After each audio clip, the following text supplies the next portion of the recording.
Aqui comigo João Pedro Cuti Dias para falar de um vídeo que está circulando nas mídias sociais, um assunto abordado por um importante pesquisador da Embrapa Trigo, do Rio Grande do Sul.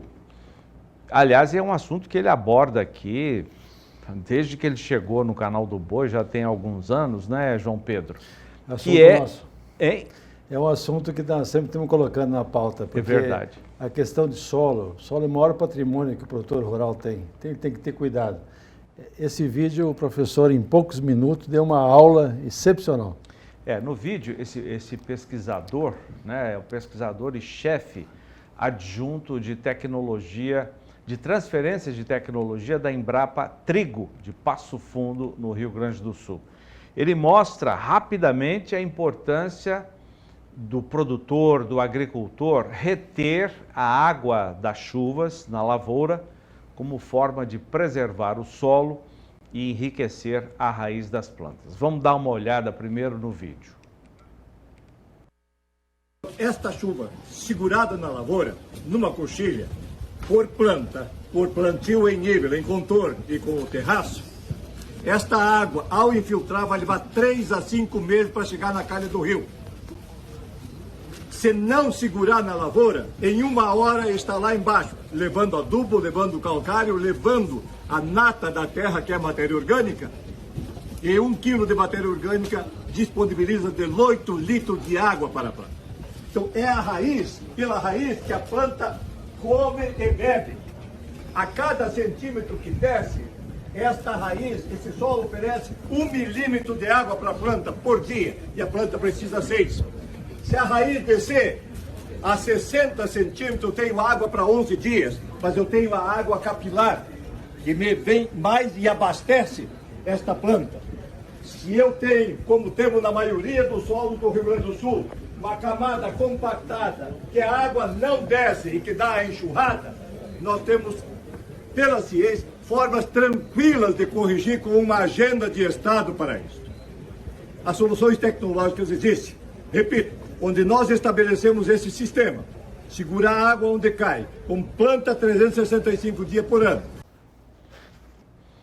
Puxa vida, hein, João Pedro? Que bacana essa explicação. Foi rápida, né, desse pesquisador da Embrapa, muito importante. E o que ele disse, a solução existe, tecnologia tem. Na hora que você deixa, até depois que nós falamos muito da questão de pastagem degradada, a hora que se deixa um solo exposto, vem uma chuva de 20, 30 milímetros em meia hora, 1 hora, o que acontece? Ela leva, por ano, 6, 7 toneladas de solo vai embora. Solo fértil, como ele falou. Solo que tem matéria orgânica, que tem nutrientes, que ele botou calcário, que botou fósforo, etc. Ao passo que, se fosse uma pastagem bem manejada, a água não correria, ela se infiltraria, ela iria para partes mais baixas do solo, iria aumentar o lençol freático, alimentar o lençol freático, a planta teria maior capilaridade de raiz, maior superfície de rizosfera. Nessa rizosfera, a planta libera nutrientes para quê? Para atrair os micro-organismos, atrair bactérias, fungos, uma série de outros micro-organismos que são extremamente importantes. Por quê? Porque esses micro-organismos vão aproveitar nutrientes que a planta não teria condições de aproveitar, transformar em matéria orgânica, em composto orgânico. Eles têm um ciclo de vida muito curto, eles morrendo, liberam para a planta. Então, isso é sequestro de carbono, isso é vida no solo. Então, ele fala, hoje, com essa questão de mudança climática, você tem chuvas torrenciais de 40, 50, 60 milímetros em pouco tempo. Esse solo que está descoberto, ele vai embora. A erosão vai comendo. Vai para onde esse solo? Vai para os córregos, vai para os rios, vai entupir os reservatórios das hidrelétricas que geram energia limpa.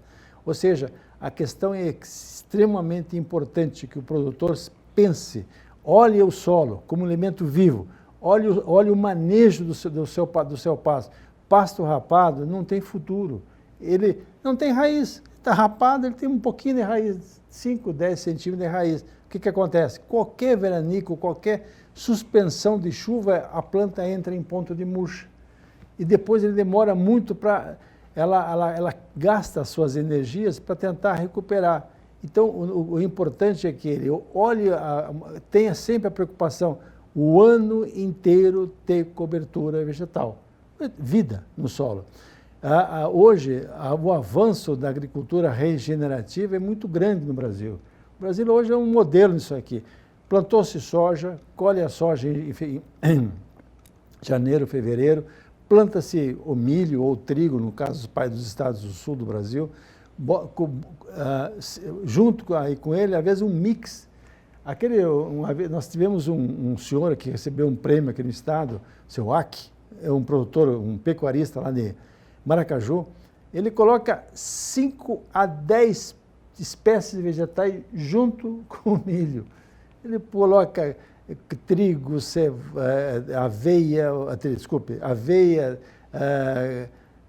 braquiárias brisanta, braquiária rosizense, bota leguminosas, crotalária, ou seja, ele faz um mix de planta. Hoje tem empresas que vendem já para o produtor um mix de planta, de sementes, para o cara plantar junto. Isso é o futuro. O futuro nós temos que olhar sempre a maneira, como ele falou lá, cobrir o solo não pode ficar pelado. Você continua, por favor, João Pedro. Ô Luiz, prepara para a gente rodar novamente esse vídeo daqui a pouco. Muita gente chegou agora, não viu, então deixa ele no ponto aí. Enquanto isso, você continua, João Pedro. O professor foi muito dinâmico no processo, foi muito inteligente, ele colocou em poucos minutos toda uma filosofia de trabalho. Isso é muito importante, isso chama-se agricultura regenerativa ou a sustentabilidade no campo. Que, aliás, foi um assunto debatido na COP agora. É um dos mais assuntos que foi mais debatido lá, porque quando você perde o solo, você cria duas inseguranças. Cria a insegurança alimentar, lógico, põe em risco a oferta de alimentos, e a insegurança climática. Por quê?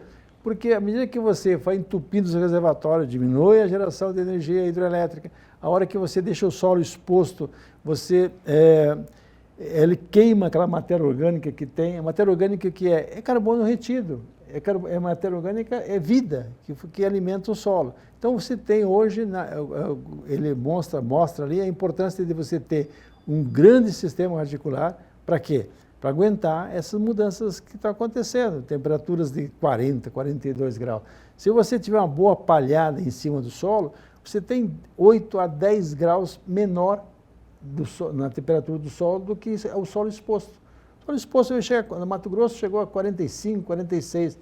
Embaixo do solo, embaixo da palhada, vinha para 35, 34, 10 graus a menos. Então, isso é importante.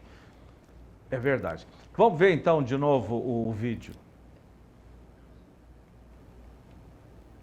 Esta chuva segurada na lavoura, numa coxilha, por plantio em nível, em contorno e com o terraço, esta água, ao infiltrar, vai levar 3 a 5 meses para chegar na calha do rio.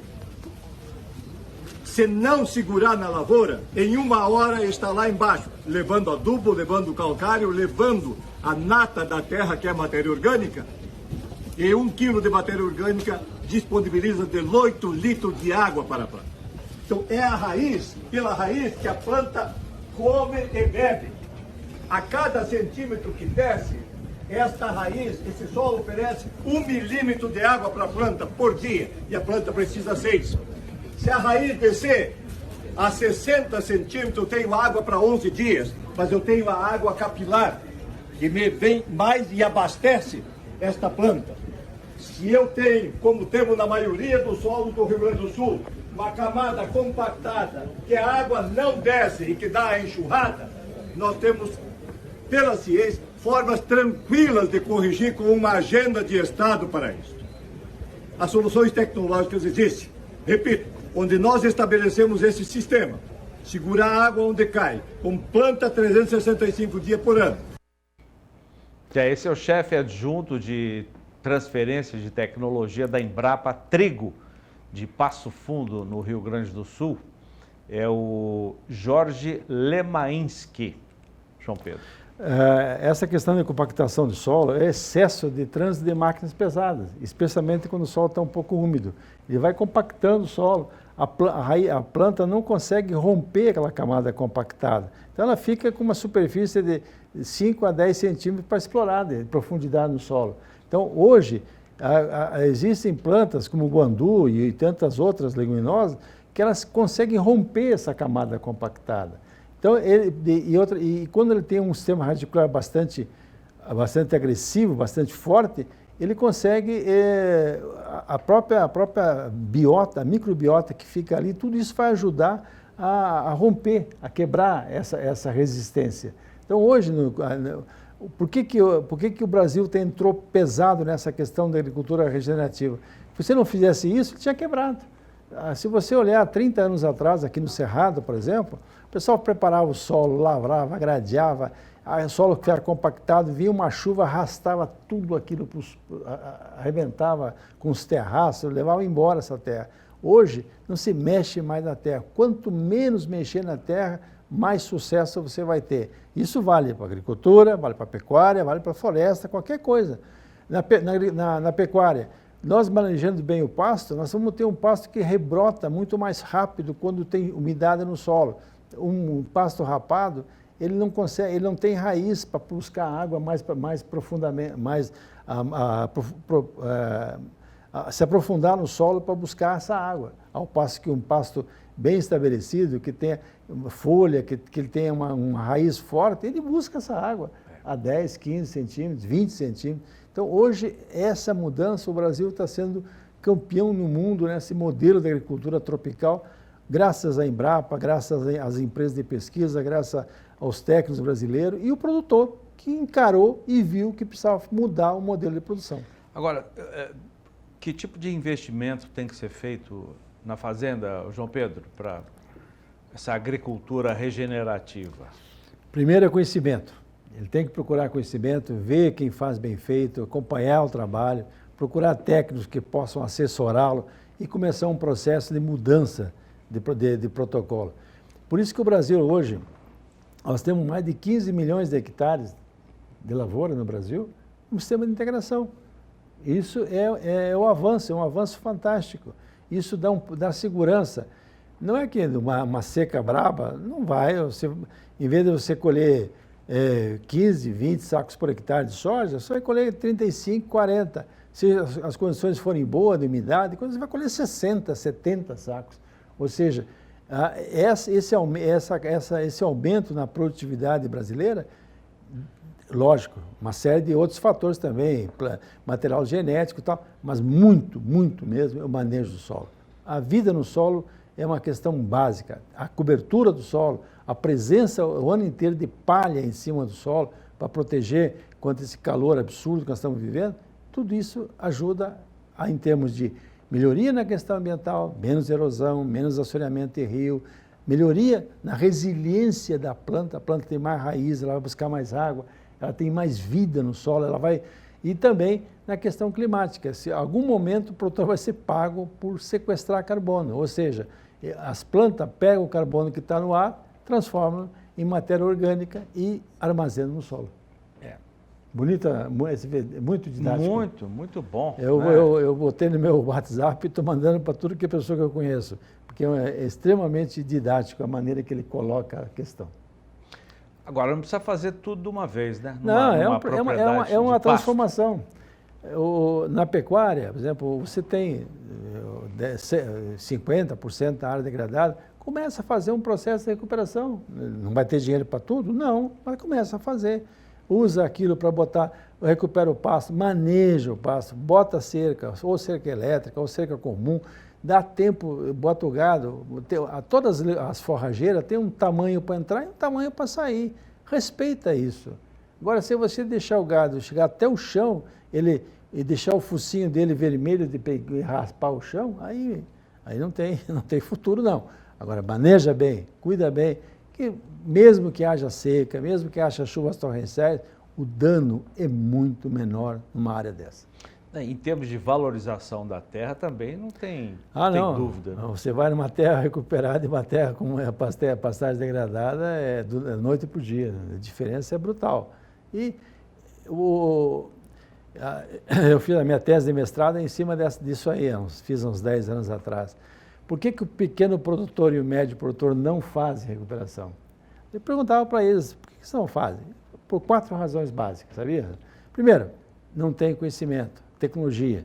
Falta, esse pequeno e o médio precisa ter acesso à assistência técnica. Essa não vai ser individualizada, é muito difícil fazer por propriedade, mas pode fazer em bloco. Os produtores se organizam, escolhem um colega deles que vai ser o modelo e todas as tecnologias começam por ali. E eles vão procurando adaptar na sua propriedade o que o líder deles está fazendo. Segundo, hoje é difícil você levar insumos para a fazenda, porque você não acha caminhão de truque, isso é uma espécie ameaçada de extinção. Você acha caminhão para levar 28 toneladas, para levar bitrem 50 toneladas. Então, mas eu preciso de 10 toneladas. Tudo bem, eu preciso de 10, você é meu vizinho, tem os mesmos problemas que eu. Precisa mais 10, o outro vizinho precisa mais 10. Compra em conjunto. E o caminhão vai lá e leva as 30 toneladas, 10 para cada um. Aí você não tem maquinário. Tem que existir a figura no Brasil da terceirização de equipamentos. Ou seja, em todas as regiões do Brasil, se incentivar a formação de patrulhas, não do governo. O governo é complicado, é difícil, particulares, que vão lá e cobram o serviço para ti, para cobrar a aplicação de calcário, aplicação de fosfato, plantio, enfim, prestar serviço. Por quê?